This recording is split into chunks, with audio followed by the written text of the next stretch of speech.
Hello my dear students. तो ये है आपका थर्ड वीडियो क्लास 8th के लिए science MP board book.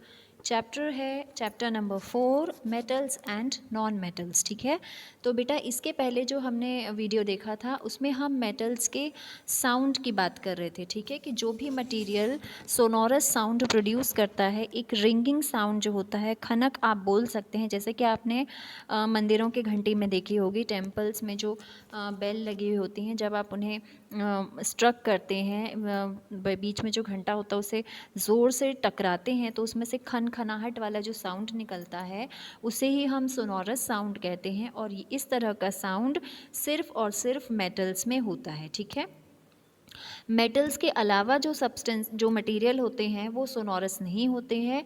For example plastic को आप गिराएंगे, लकड़ी को आप नीचे गिराएंगे फ्लोर पे, तो उसमें से किसी भी तरह का रिंगिंग साउंड नहीं निकलेगा। जबकि आप अगर सिक्के को गिराएंगे, ठीक है, आप स्टील की चम्मच को गिराइए, प्लेट को नीचे ज़मीन पर गिराइए, तो उसमें से अलग तरह का साउंड प्रोड्यूस होगा। वही साउंड हम बोलते हैं sonorous sound. Okay, so after performing above activities, we can say that some materials are hard, lustrous, malleable, ductile, sonorous and good conductors of heat and electricity. तो अभी तक जितने भी हमने एक्टिविटीज़ देखी उसमें हम ये बोल सकते हैं कि ऐसे मटेरियल जो हार्ड हो, लस्ट्रस शाइनी हो, ठीक है, मैलिएबल मतलब हम उन्हें वायर में कन्वर्ट कर सकें, उनके तार बना सकें बिना टूटे, डक्टाइल उन्हें हम जितना भी मतलब हथौड़े से उन्हें मारें वो चपटे हो सकते हैं, लाइक शीट्स और पेपर, और उनमें से एक सोनोरस साउंड निकलता हो, और इसके साथ साथ वो good conductor of heat and electricity के। ठीक है, तो वो मटेरियल जिनमें ये सारी क्वालिटीज़ हों, ऐसे मटेरियल्स को हम क्या बोलेंगे? हम बोलेंगे मेटल्स, धातु। ठीक है, तो मेटल के कुछ एग्जाम्पल हैं, आयरन हो गया आपका, लोहा है, एल्यूमिनियम है, तांबा है, मैग्नीशियम है। ये सब क्या है बेटा? ये मेटल्स हैं, ठीक है, जो हार्ड होते हैं। लेकिन इसके अलावा जैसे कि आपका कोल है, आपका कोयला है, सल्फ़र है, ये सब नॉन मेटल होते हैं और ये सॉफ्ट होते हैं और इनका अपीयरेंस भी डल होता है, मतलब चमकदार या शाइनी नहीं होते हैं। ठीक है, आप इन्हें तोड़ेंगे तो इनका पाउडर भी बन सकता है, बिल्कुल टुकड़े टुकड़े ये हो जाएंगे। इनमें किसी भी तरह का सोनोरस साउंड नहीं होता है और ये इलेक्ट्रिसिटी और हीट के पुअर कंडक्टर होते हैं। ठीक है, और इसीलिए इन्हें हम कहते हैं नॉन मेटल्स। ठीक है, नॉन मेटल्स हैं आपके सल्फ़र है, कार्बन है, ऑक्सीजन है, फॉस्फोरस है, जितनी भी आपकी गैसेस हैं वो नॉन मेटल्स होती हैं। ठीक है, क्लियर एवरीवन? अब कुछ यहाँ पर दिया हुआ इम्पॉर्टेंट ये पढ़ लेते हैं। Metals like sodium and potassium. अब कुछ मेटल बेटा एक्सेप्शनल केस होते हैं, ठीक है, मतलब अलग होते हैं, जैसे कि सोडियम मेटल है और पोटेशियम भी मेटल है, मर्क्यूरी भी मेटल है। ठीक है, सोडियम, पोटेशियम और मर्क्यूरी। ओके, सोडियम लिख लेते हैं यहाँ हम, पोटेशियम लिख लेते हैं हम, और यहाँ पर हम मर्क्यूरी। ये तीनों क्या है? ये तीनों मेटल हैं, दीज आर मेटल। लेकिन ये कैसे हैं? ये थोड़े से सॉफ्ट हैं। और अगर हम मर्क्यूरी की बात करें तो मर्क्यूरी तो पूरा ही लिक्विड है। ओके, तो ये एक्सेप्शनल केस हैं, कुछ अलग हैं।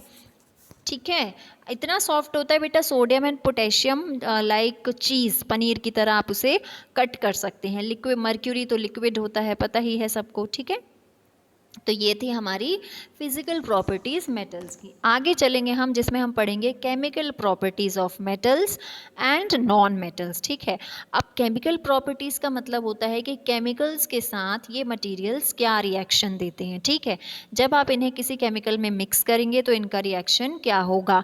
तो एक सबसे कॉमन रिएक्शन जो आप अपने घरों पे देख पाते हैं वो है रस्टिंग ऑफ आयरन, आयरन का जंग लगना। ठीक है, देखा होगा आप लोगों ने, अभी जैसे कि मानसून का सीज़न भी चल रहा है, आप एक आयरन नेल छत पर अपने रख दीजिए, आप कुछ दिन बाद उसे देखेंगे तो उसके ऊपर एक पाउडरी सब्सटेंस आ जाएगा जिसे हम कहते हैं रस्ट।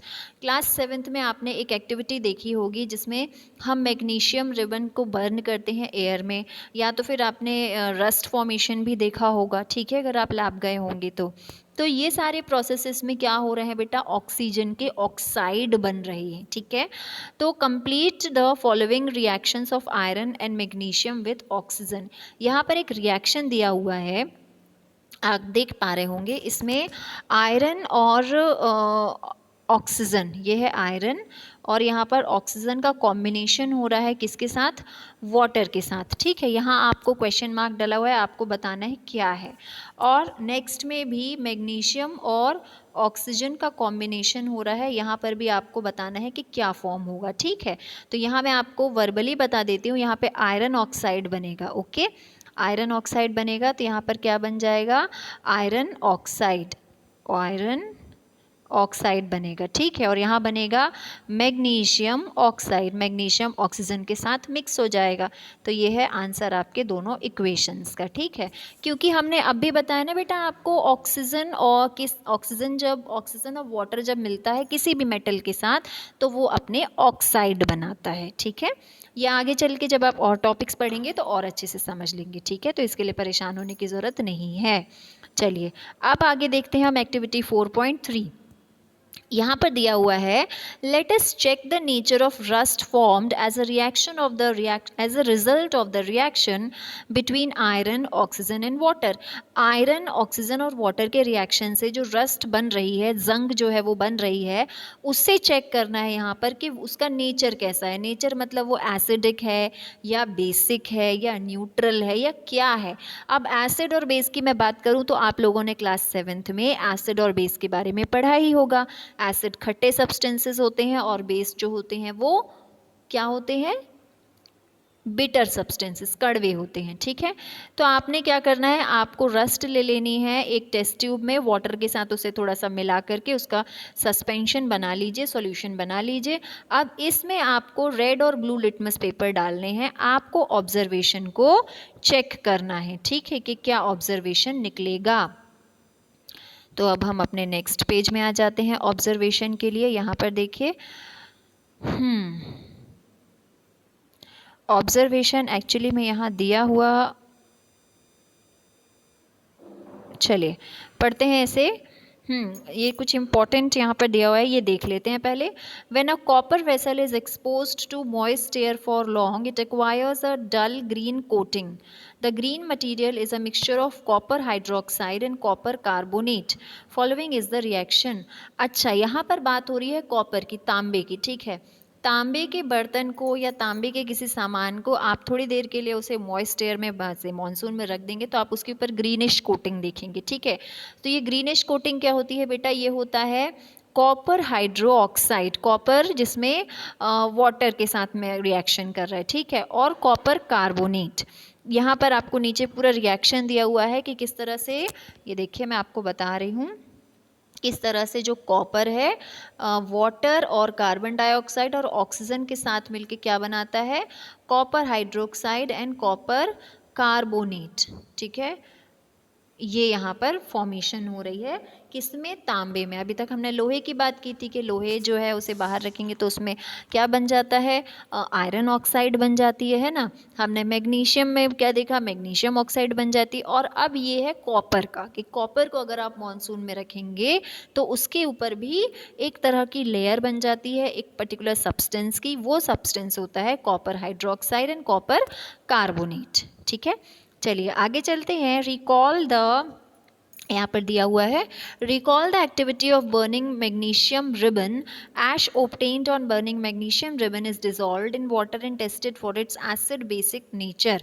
अब यहाँ पर बोला गया है कि जो आपने क्लास 7th की बुक में आपकी एक्टिविटी दी हुई थी मैग्नीशियम रिबन को बर्न करने की, उस एक्टिविटी में जो बर्न होने के बाद मैग्नीशियम की जो रिबन आती है उसे जलाने के बाद जो उसकी ऐश, राख जो इकट्ठी हुई है, उसमें हमने टेस्ट किया कि वो एसिडिक है या बेसिक है, ठीक है।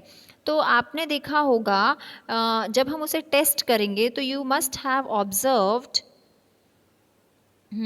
so you must have observed red litmus paper turns blue. Red litmus paper जो है वो ब्लू हो जाता है, तो इसका मतलब क्या हो गया, magnesium is basic in nature, okay. याद रखिएगा बेटा, रेड लिटमस पेपर अगर ब्लू टर्न हो जाता है, ठीक है, तो जिस भी सब्सटेंस का आप चेक कर रहे हैं वो सब्सटेंस क्या है, आपका बेसिक है। और अगर ब्लू लिटमस पेपर रेड में टर्न हो जाता है तो जो सब्सटेंस का आप चेक कर रहे हैं वो सब्सटेंस एसिडिक है। ये थोड़ा सा कंफ्यूजिंग टॉपिक है, आप इसे एक बार लिख लिख करके प्रैक्टिस कीजिएगा तो आप अच्छे से समझ जाएंगे। तो यहाँ पर जनरली ये बताया जा रहा है कि मेटालिक ऑक्साइड्स जो होते हैं वो बेसिक होते हैं नेचर में, ठीक है, ये यहाँ पर आपको बताया जा रहा है। ओके, तो ये वाला वीडियो हम यहीं फिनिश कर रहे हैं बेटा। इसके बाद जो वीडियो आएगा उसमें हम एक्टिविटी 4.4 पढ़ेंगे, ठीक है। तो up till then thank you so much. Read the video, see the videos carefully and understand the topic. Thank you.